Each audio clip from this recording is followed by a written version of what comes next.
You think that rumbling in your stomach means you're starving. Child, please. You ain't hungry. You're addicted. My name is Hattie Mae.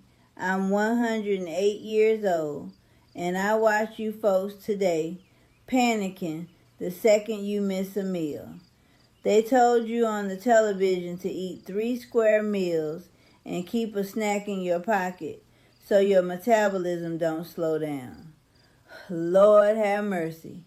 It is the biggest, most profitable lie ever sold to the American public.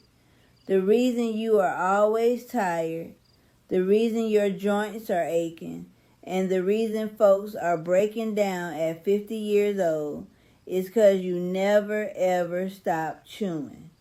Today I'm going to tell you the truth about what an empty stomach actually does to a body.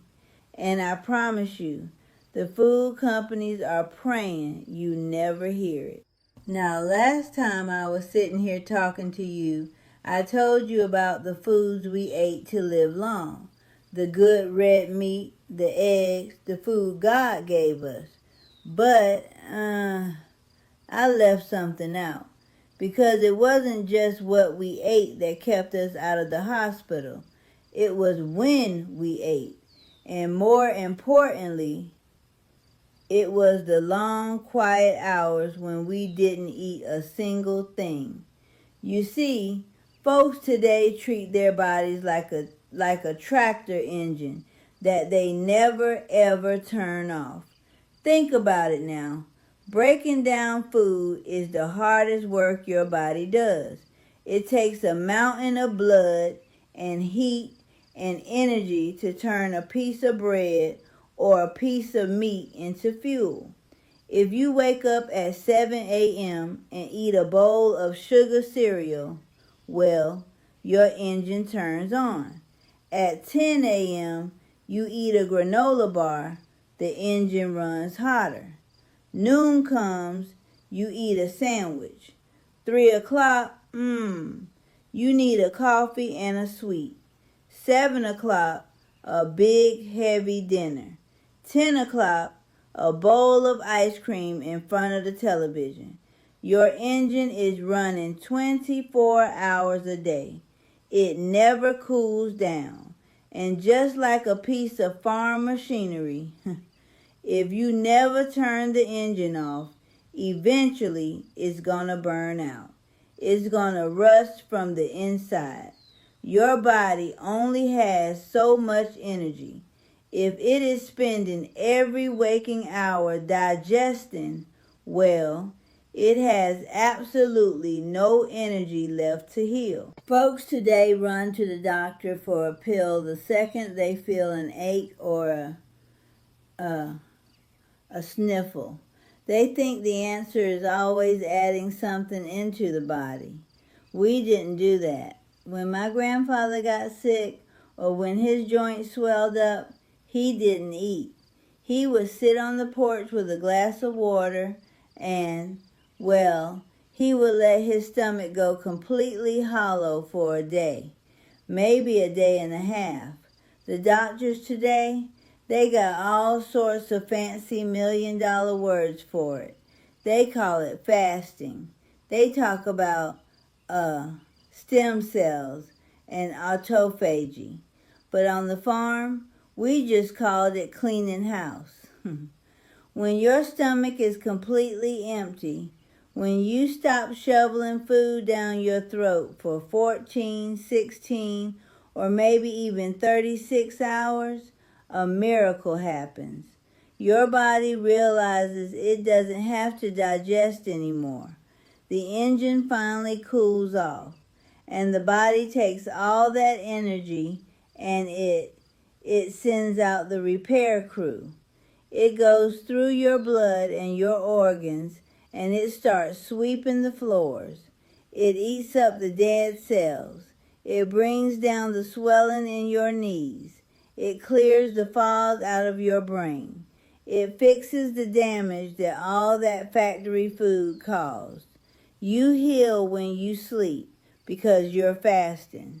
But the very moment you wake up and pour syrup over your pancakes, well, you fire the repair crew. You force your body to drop the broom and go right back to work digesting. During the Great Depression, we didn't eat 3 meals a day. If we ate 3 solid meals a week, we considered ourselves blessed by the Almighty. We thought we were suffering.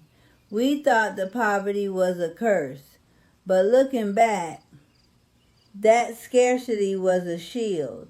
It protected us. We didn't have a pantry full of boxed snacks to raid at midnight.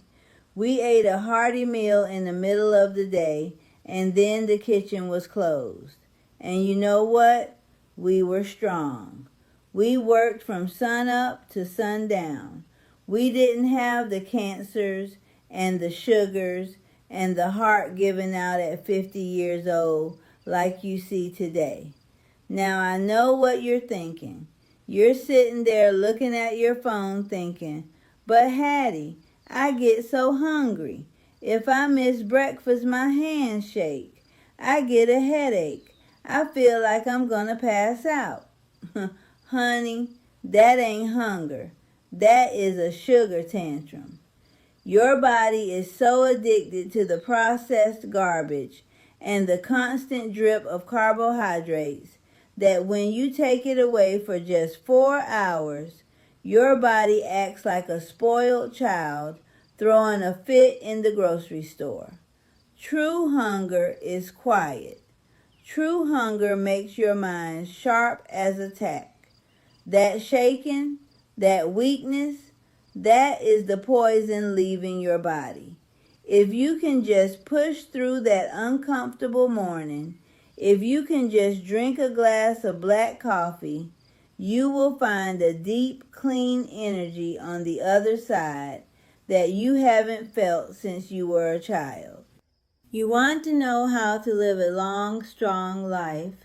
You want to know how to fix the damage you've done? Stop eating like a factory worker. You don't need it. I'm not telling you to starve yourself. God put food on this earth for us to enjoy. But you have to give your body respect. You have to give it peace. Start simple. Tomorrow morning, when you wake up, don't walk into the kitchen. Drink a tall glass of water. Have a good strong cup of black coffee. Go for a walk. Get the sun on your face. Let your stomach rumble a little bit. It builds character. Don't eat your first meal until the sun is high in the sky. And when you do eat, make it count. Eat the beef. Eat the eggs. Eat the things that came from the dirt. And when the sun goes down, stop chewing. Close the kitchen. Don't sit in front of the television putting chips into your mouth.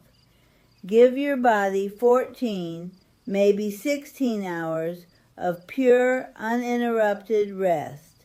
Let the repair crew do their job. If you feel a deep sickness coming on, or your joints are screaming at you, try giving it 36 hours. Just water. Watch what your body is capable of when you finally get out of its way. They built a whole medical system on keeping you sick and a whole food system on keeping you hungry. The only way to win is to walk away from the table. Yes, Lord. You have the power to heal yourself. It's written in your bones. You just have to remember the old ways. If this made sense to you, leave a comment down below. Tell me how long you can go without eating. Or tell me about a grandparent who lived exactly like this. I read those stories and they give me hope for this generation. Take care of your engine, folks. It's the only one you get. Now, if you'll excuse me, it's about time for my coffee.